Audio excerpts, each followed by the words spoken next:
యేసయ్య కాళ్ళు కూడా తడపడం చేతగాని నీకు, నీ పొలం అంతా తడిసి ముద్దయిపోలు ఎందుకు కోరుకుంటున్నావు? అట్లాంటి ఆశలు పెట్టుకోబాకన్నాను. నా భాష మీకు అర్థమైందా?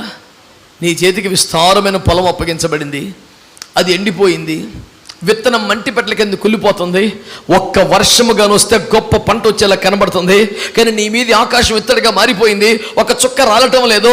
ప్రభువా, మోపోయిన వర్షమును కృమ్మరించు ప్రభువా అని మంచి పదాలు బైబిల్లో ఎరిగి ప్రార్థన చేస్తున్నావు, అయినా పని జరగట్లేదు.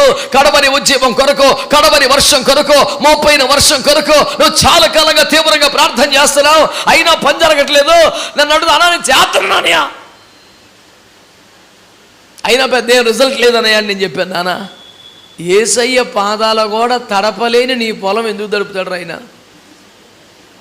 నీది ఎడారి సేవే, నీవెంతే. ఇక